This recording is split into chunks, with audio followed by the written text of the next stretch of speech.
Serena Williams, a famous tennis player, shared her story about almost dying while giving birth to her daughter. She expressed that she had previous medical issues and didn't think twice before letting the nurses know that she was short of breath and felt as though something was wrong. Serena goes on to talk about the challenges she faced after giving birth due to her cries not being taken serious enough. She had to have emergency surgery, and that is where they found blood clots amongst other issues. The problems that Serena faced could have been avoided if the nurses just listened to her concerns and checked on her like they were supposed to.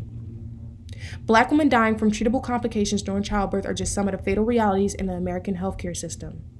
According to the Center of American Progress research, Black women are 3 to 4 times more likely to die during childbirth than compared to a white woman. Center of American Progress also reported that the education and socioeconomic status don't protect Black women from being another statistic. June 16, 2015 was supposed to be a day filled with love and excitement because my cousin went into labor.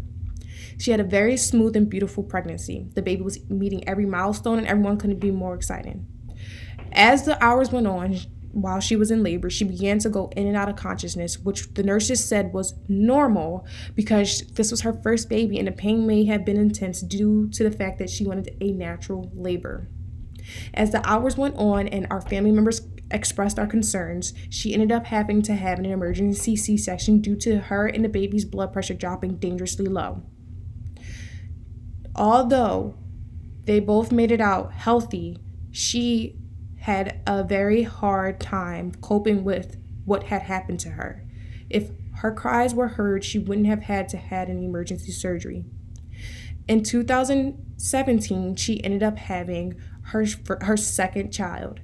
This time, she had a doula with her, and she didn't feel safe without having one with her. Because she had to get a C-section because her first child was a C-section, she wanted someone there who could speak up for her and advocate for her during her pregnancy. And this is just some of the realities that Black women face when it comes to giving birth in the U.S.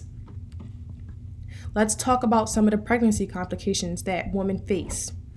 Preeclampsia.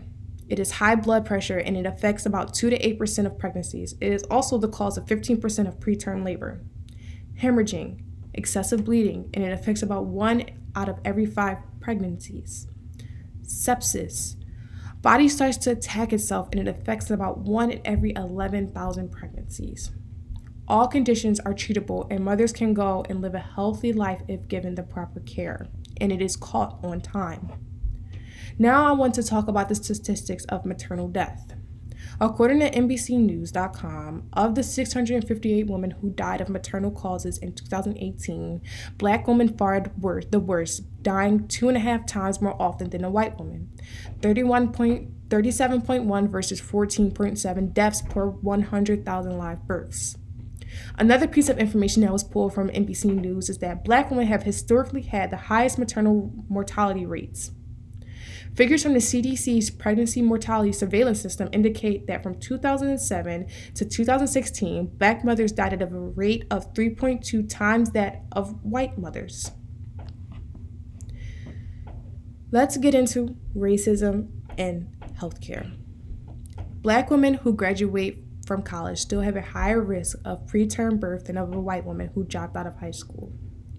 Wealth and education have absolutely no positive effect on a Black woman who are giving birth. What is looked at, whether it's conscious or unconscious, is skin color. It doesn't matter if you make millions of dollars, because Serena Williams, a multimillionaire who's very well known, was also a victim of racism in the healthcare system.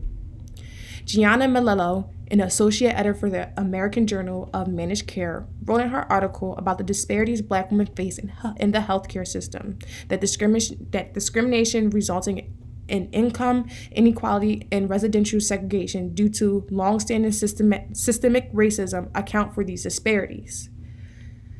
So, income as well as residential segregation